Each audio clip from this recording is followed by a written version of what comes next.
Hello everyone, welcome back to my YouTube channel. आज हम nursing research के एक बहुत ही इम्पोर्टेंट टॉपिक कवर करने वाले हैं, जिसका कि टाइटल है research assumption, delimitation and limitation. जब भी हम कोई रिसर्च स्टडी डिजाइन करते हैं तो इन तीनों कॉन्सेप्ट का क्लियर होना बहुत जरूरी है, क्योंकि ये हमारी स्टडी के फाउंडेशन और उनके स्कोप को डिफाइन करता है।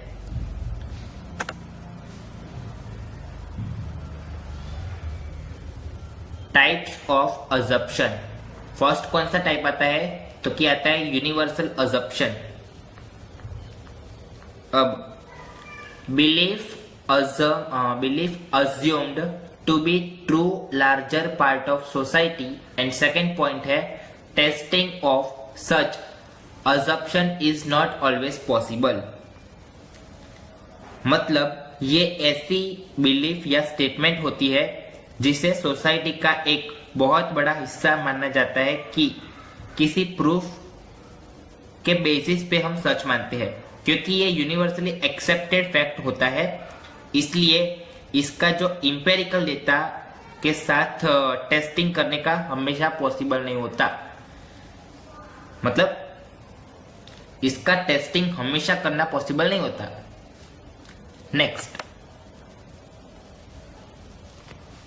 नेक्स्ट क्या है?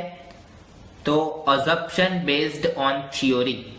फर्स्ट पॉइंट है अजम्पशन में be draw for an established theory and applied directly to study. इसका क्या मतलब होता है?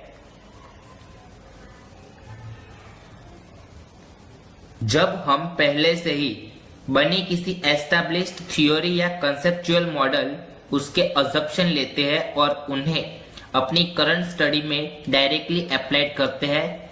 फर्स्ट पॉइंट में वह बात कही है। सेकेंड क्या है? Assumption equals use as a foundation for the research study. कोई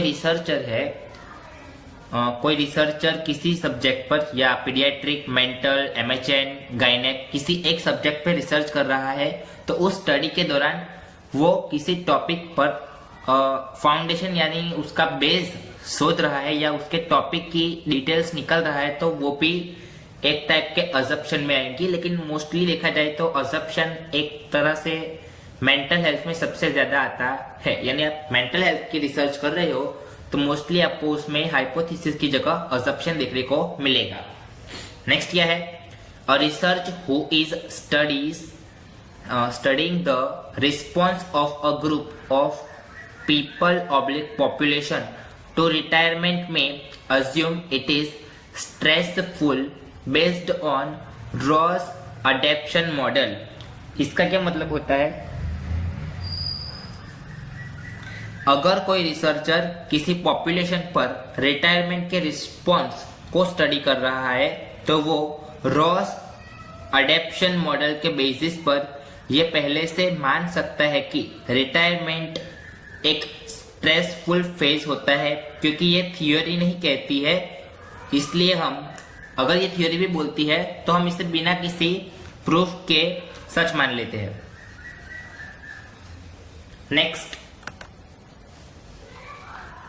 नेक्स्ट है third, assumption equals needed to conduct research.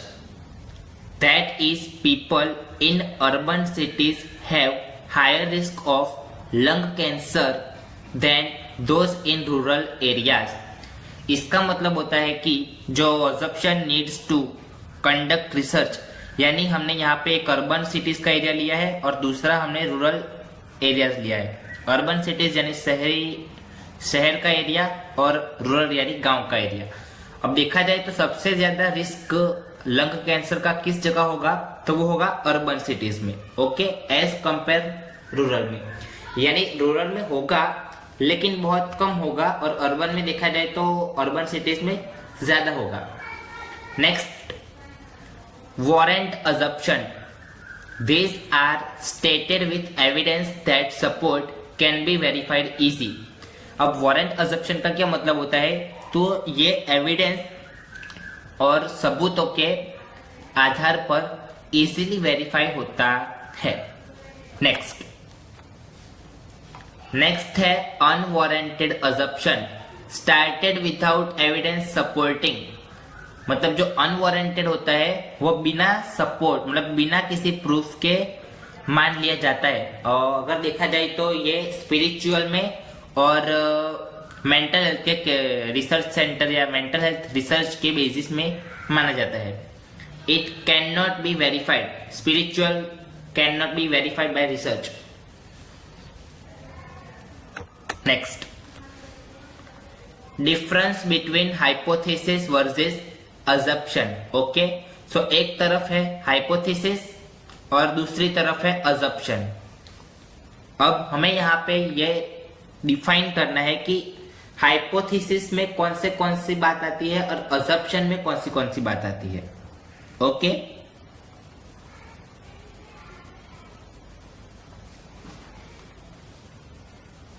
Hypothesis में फर्स्ट लिखा है टेस्टिस, it is tentative statement to be tested, यानी अनुमानित जो स्टेटमेंट होता है और जो चेक होता है वो होता है हाइपोथेसिस में गिना जाएगा।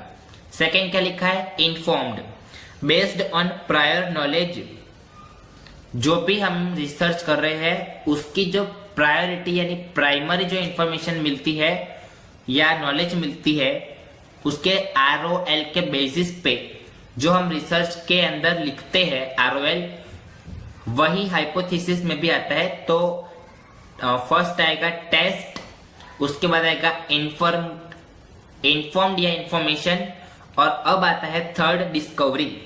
डिस्कवरी का मतलब होता है लीड्स टू न्यू फाइंडिंग, यानी किसी रिसर्च पर मतलब किसी सब्जेक्ट पे हम रिसर्च कर रहे हैं तो उसमें कुछ ना कुछ नई इंफॉर्मेशन ढूंढना, उसको बोलते हैं डिस्कवरी। नेक्स्ट, कैलकुलेटेड यानी फॉर्मुलेटेड स्ट्रेटेजीज, और लास्ट है प्रूवन। तो हमारा एम क्या है, हमें ये प्रूव करना है, वही आएगा प्रूवन में। अब आएगा दूसरी ओर पे अजप्शन।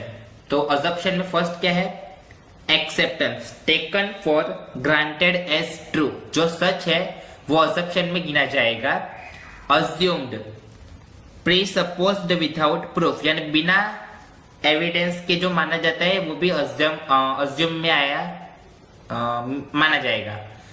थर्ड क्या है, foundation, act as the base of study, यानी बेसिक जो स्टडी होती है वो फाउंडेशन में आती है।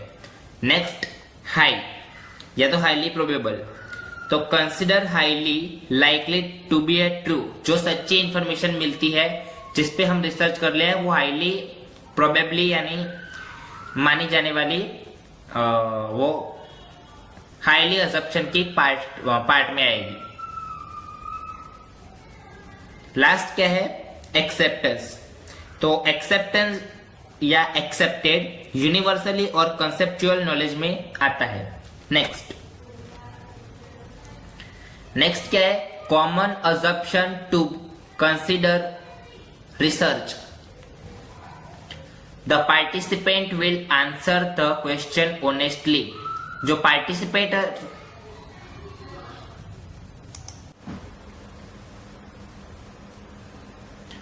common assumptions to consider research. The participants will answer the question honestly.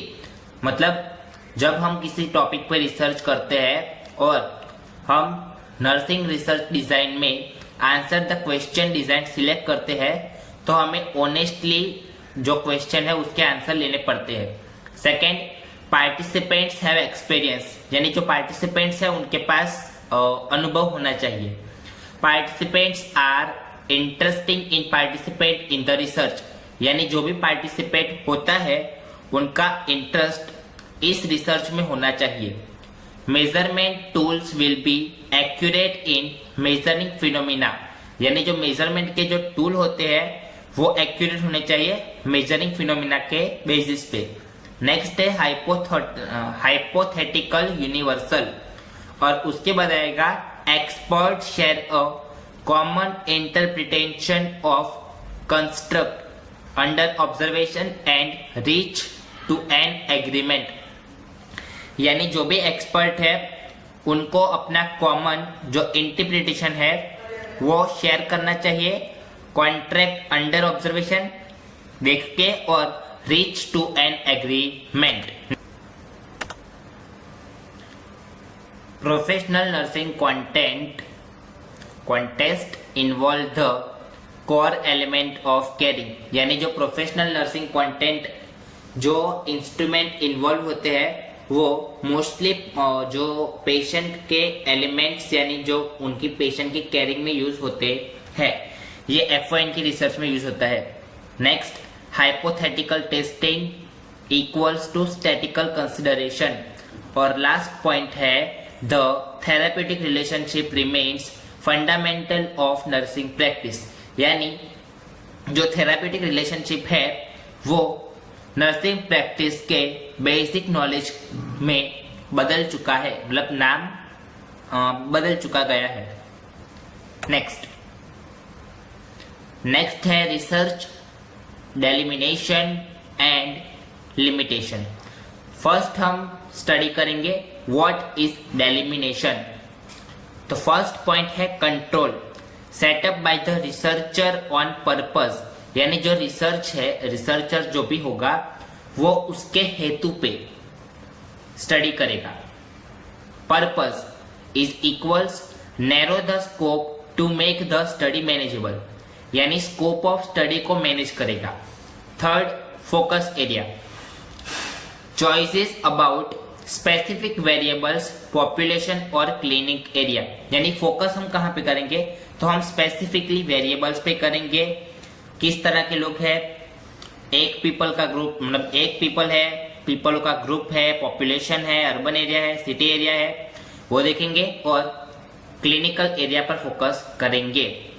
अब इम्पैक्ट ऑन रिजल्ट क्या होगा, plan boundaries that do not hurt study validity, यानी हम जो भी प्लान करेंगे वो अंडर बाउंड्री होगा और जिससे किसी भी तरह की स्टडी वैलिडेशन पर कोई कमी ना हो।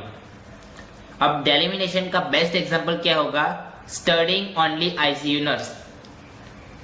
अगर कोई रिसर्चर एक क्लिनिकल में जाए, क्लिनिकल में जाता है फोकस एरिया तरीके, और वहां पे स्टडी ओनली आईसीयू नर्सिस पे स्टडी करे, ओके, तो ये डेलिमिनेशन का एग्जांपल होता है। अब लास्ट पॉइंट क्या है, लिमिटेशन। अब लिमिटेशन यानी लिमिट होना। कंट्रोल क्या है, imposed by external factors outside researcher control, यानी जो रिसर्चर का कंट्रोल होता है वो बाहरी फैक्टर्स पर ज्यादा होता है। पर्पस, हेतु क्या होता है उनका, तो weakness the study and restrict how result applied, यानी उनके जो कमजोर या स्टडी के जो भी पॉइंट है उनको रिस्ट्रिक्ट करके कैसे रिजल्ट लाना, वो उनका हेतु है। अब फोकस एरिया कौन सा होगा, लिमिटेशन में फोकस एरिया होगा स्मॉल सैंपल साइज, ओके, या आप बोल सकते हो small group of people, lake of time, समय कम मिलना, और बजट, ये फोकस एरिया होगा। अब इम्पैक्ट ऑन रिजल्ट क्या होगा, unavoidable flow that might bias clinical outcome, यानी जिन चीजों को हम अवॉइड नहीं कर सकते उनके फ्लो और माइट, जिनको हम बायस क्लिनिकल आउटकम्स कहते हैं, वो रिजल्ट हमको देखने को मिलेगा। अब लिमिटेशन का एग्जांपल क्या होगा, तो high nurse drop out rate due to heavy shift out of control, यानी जो हाई नर्स होता है, मतलब जो हायर लेवल की नर्सेस होती है, उनका जो ड्रॉप आउट रेट होता है हैवी शिफ्ट में, वो आउट ऑफ कंट्रोल होता है, तो उसे एक तरह की लिमिटेशन कहते हैं। अब लिमिटेशन में कौन सी होगी, अगर हम किसी चीज पे रिसर्च करते हैं तो उसकी एक स्पेसिफिक लिमिट होती है कि हाँ हम यहाँ तक उस रिसर्च को कर सकते हैं, लेकिन हम उस रिसर्च की लिमिटेशन को क्रॉस कर दे, ओके, तो उसे बोलता है out of control limit. Next, तो ओके, थैंक्स फॉर वॉचिंग। आज के लिए सिर्फ इतना ही। आज के वीडियो में अगर आपको कोई भी डाउट हुआ हो तो आप कमेंट सेक्शन में पूछना, मैं उसका आंसर आपको अभी के अभी तुरंत कर दूंगा। मिलते हैं नेक्स्ट वीडियो में। नेक्स्ट वीडियो आएगी सैटरडे को। Good bye.